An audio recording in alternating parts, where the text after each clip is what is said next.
Welcome to Business Innovators Radio, featuring industry influencers and trendsetters sharing proven strategies to help you build a better life right now. Hi, this is your host, James Healy, and today my special guest is Jessa Zimmerman.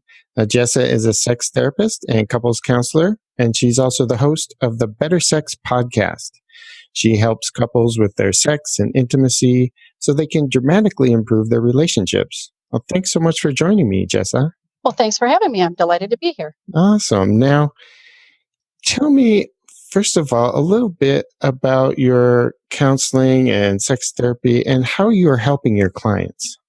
Let me just start by saying that sex therapy is talk therapy, just like any other therapist people would see, except that we have, as a certified sex therapist, I have a ton of training in how sex works and how it doesn't, and how to help people with that. So it's talk therapy specifically about sex. Okay, yeah. and there is, I just say that because sometimes there's misunderstandings. Sure, yeah. People are visualizing something else. Yeah, just in case, right? And, I work mostly with couples in my practice who are struggling with sexual issues. And I see people from, early 20s all the way up to 80, I think has been my oldest client. Yeah. And they're, they could be struggling with sex for any number of reasons, but I help them figure out exactly what's going on. A lot of what I do is what's called normalization, sort of explaining that sexual problems are common, not broken, right. And sort of why this happens. And then it's about, strategizing about how to change that. And of course, a lot of the things that happen are between sessions, right? And okay. What some people might call homework. Right. Assignments. You're right. They've got some stuff to focus on. I give them exercises to do, things like that, where they have experiences that we can, take apart and revisit and sort of strategize about how to make the changes that they want to make. Perfect. Can you describe, say, one big problem that you specialize in helping people with and solving that you see, fairly regularly, I guess? It's not unusual for people to come to you with this issue. Yeah, I think probably the most pervasive theme is what we call desire discrepancy. So one person wants more sex than the other. Oh, okay, or one doesn't want it at all.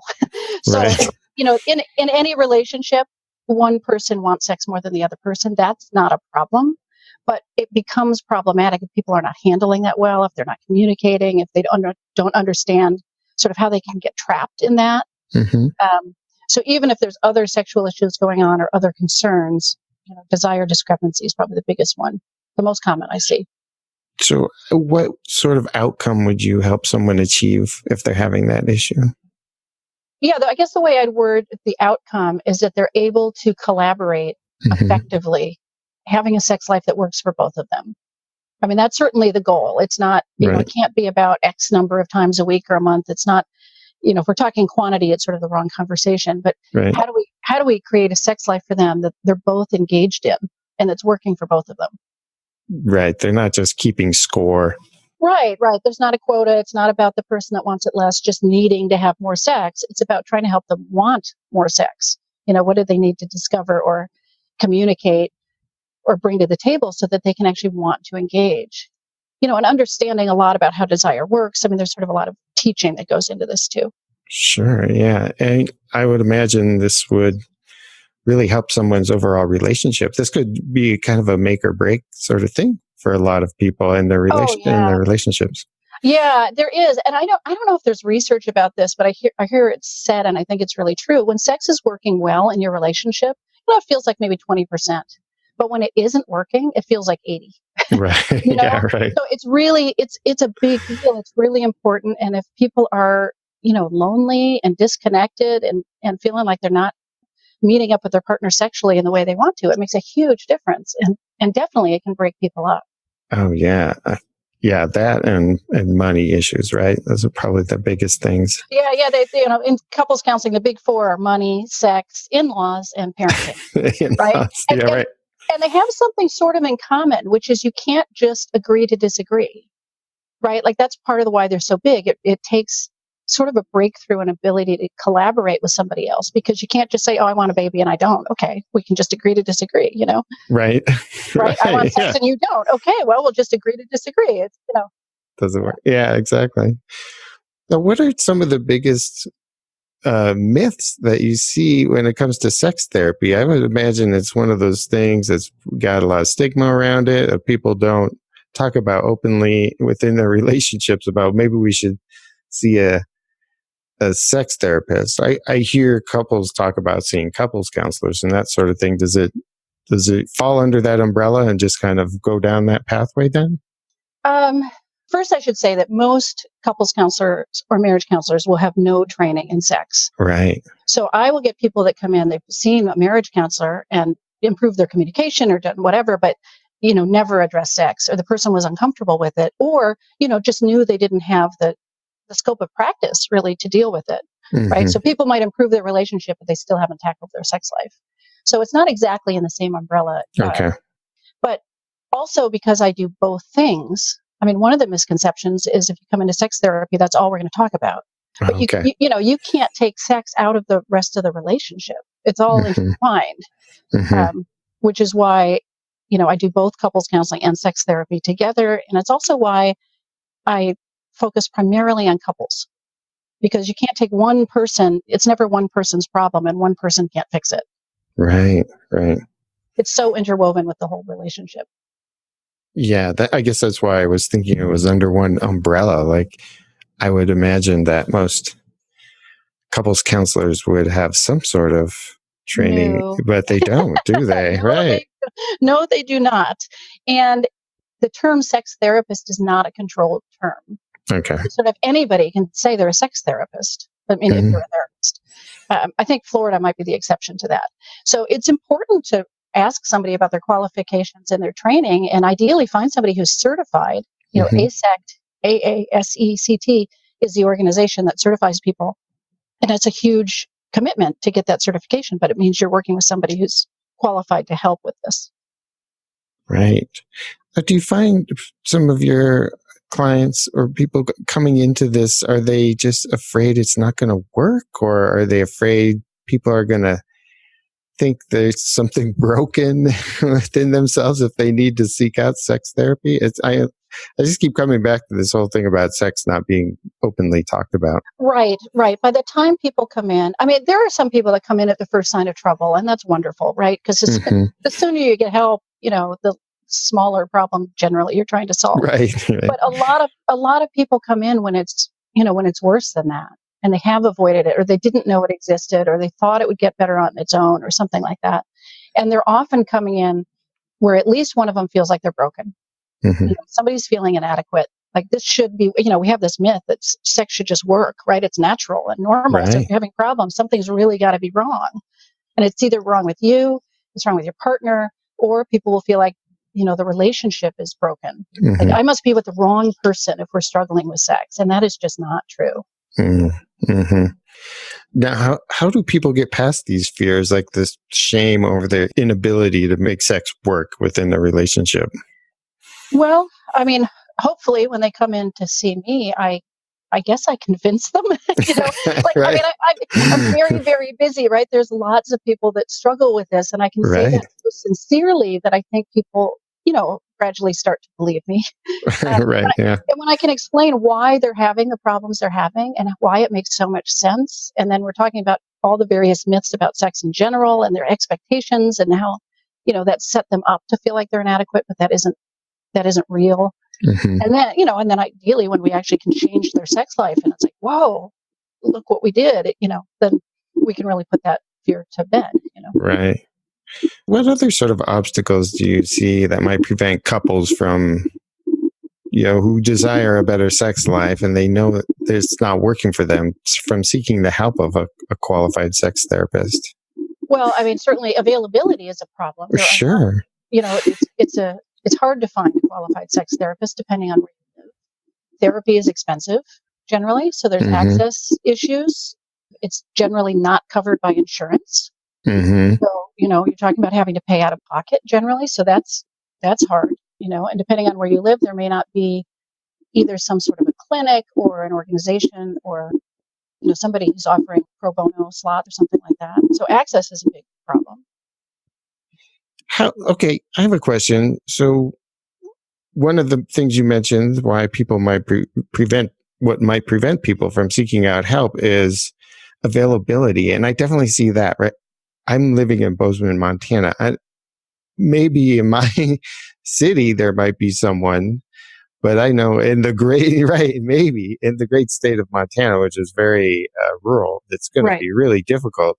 Are there other ways? Are there online access availability? Is that something that's coming around now? Well, the issue is, and it's a little bit unclear, but the issue is if I have a state license to practice in Washington, I need to be working with people in Washington. So, for instance, I see people online sometimes who are further away in the state and can't get to Seattle, but I can't work with anybody out of state. Mm-hmm. So that becomes the issue is sort of state law based on where you live and where the therapist might live and where somebody holds a license. And it'd be nice if it worked to some sort of national licensing so it was clear. Yeah, definitely. Yeah, because I see that being a big problem. Right. for a lot of people too. Like Seattle's a big city, but Eastern Washington, right, it's pretty rural. So yes. Do you have any concrete examples, like a mini case study you could run us through where you help someone with some issues? I mean, you don't have to use names, obviously, or anything. Right. Well, you know what I can do is I'm actually publishing a book this year, and part of what I've got in there are sort of 4 case studies that are not real clients, right? They're composites of the kinds of issues that come up. So off the top of my head, I can try to sort of go over one of those. So, yeah, that'd be great. Okay, so one of the couples, they're in their 40s. They're a lesbian couple. They have desire discrepancy where one person, let's see, in the book I was calling her Yara, is just sort of coming alive sexually and overcoming some of the shame and confusion that she's had before. And her partner, Beth, is not responding the way she used to sexually. She's, she's having a harder time getting aroused and a much harder time finding desire for sex. And so they end up rarely having sex, once every quarter or something like that. And it doesn't seem to go well. Beth ends up making Yara feel kind of bad about the way she wants to have sex and her desire because she feels so inadequate herself. They end up avoiding it. They end up fighting about other things and not really even talking about how much they're struggling with sex. So in the course of therapy, taking them through a process of looking at their background, first of all, and understanding how their families have impacted how they deal with conflict and hard issues and how it informed sort of their expectations, right? And then looking at their role in this dance, like for Beth to take accountability for how she makes Yara feel bad and all the different ways she sort of puts off her bids for sex without acknowledging it. Like there's this whole sort of covert dance and how much Yara doesn't want to rock the boat and upset Beth and she doesn't want to put her on the spot. So she becomes coy and sort of represses her own desires. Like that's the dance they come in with, right? So they had to get really, really clear about that so that they could really hold themselves accountable, but also each other. So when that showed up, they're able to say, there it is. Not in a, confrontational, blaming way, but in a partnership way, like here's our pattern again. Recognizing. Yeah. And then I use a touching exercise with a lot of people and the ability to go tune in to what it is you want, for Beth to be able to find again what she likes now, even though her body's working differently, and to be able to take the time that she needs to be able to respond and to get out of her own head so that she can do that. And for Yara to start to speak up about what it is she wants and to advocate for that and not just back down because Beth's uncomfortable and to do this whole thing as a team and collaborate, right? And they end up enjoying sex and figuring out a way that can work for Beth and Yara can have her needs met. I mean, her interests on the table, right? And considered. And they really co-create a sex life that they can be happy with, right? And they've got these tools now. It's really a transformation. So they're not going to struggle anytime soon. Right. Yeah, I like that.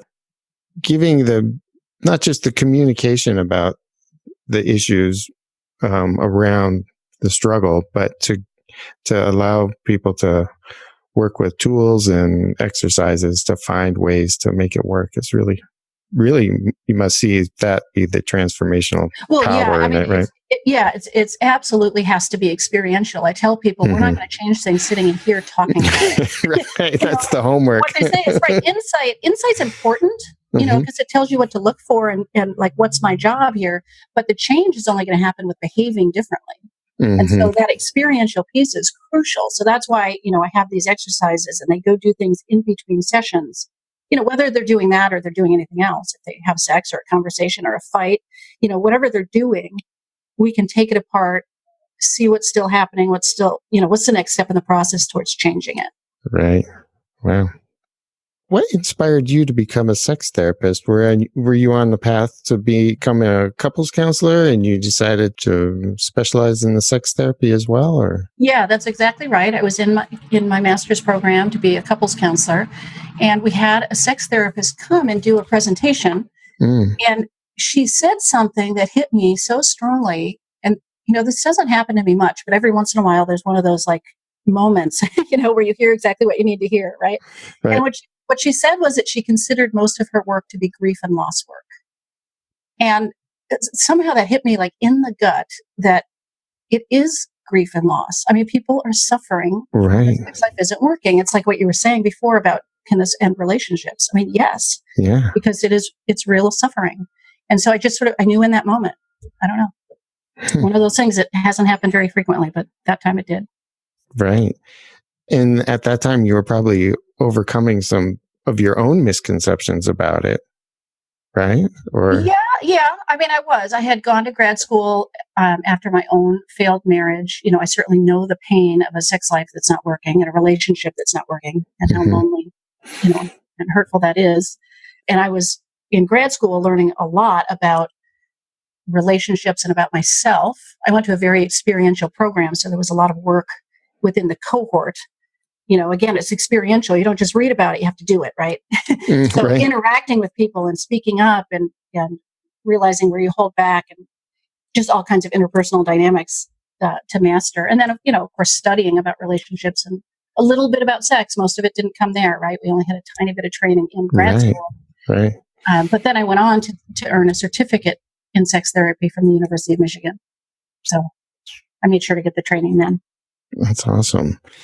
What's probably one of the most important questions couples who are desiring a better sex life should ask themselves when they consider sex therapy as a possible way to help their relationship and their sex life?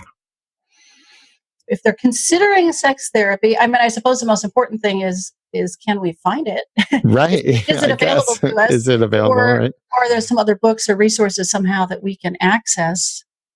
I think the most important question people need to be asking themselves in general in this process is, what's my contribution to the problems?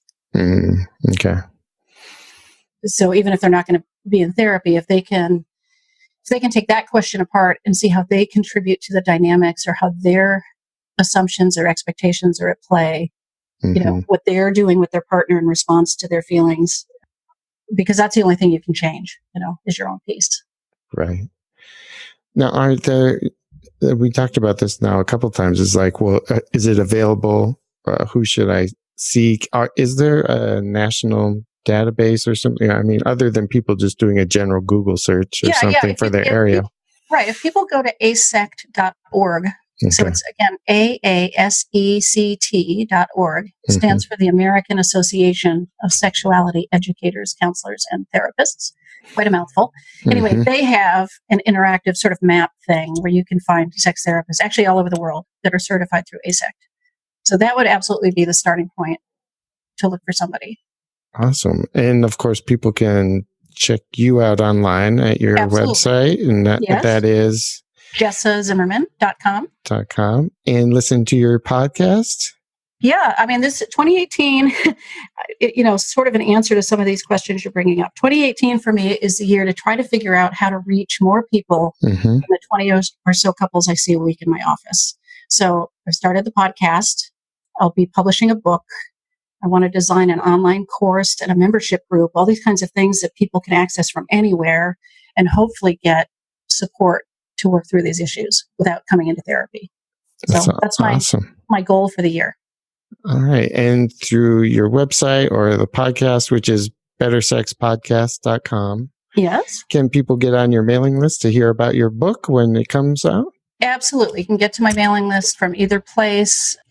one way to do that is to take the quiz I developed online called How Healthy is Your Sex Life? And again, I took the most common issues I see in couples in my practice and sort of built it out into this quiz to give people a sense of where their struggles are and what they can do about that. So taking the quiz gets you on my mailing list too, but that is how you can hear about the new offerings. Yes. Perfect. Any last bits of wisdom for people who might be struggling with this area of their relationship? I guess I would just say nobody's broken.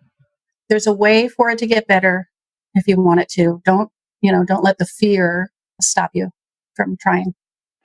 All right. Well, thank you so much, Jessa, for joining me with this thank you. Excellent information. It's something I think everyone struggles with at some point in their life. It's really something you can't avoid, right? No, it's true. If you're in a long-term relationship, you will eventually struggle to one degree or another. Yeah, exactly. All right. Well, take care. Thank you. Thanks for listening to Business Innovators Radio. To hear all episodes featuring leading industry influencers and trendsetters, visit us online at businessinnovatorsradio.com today.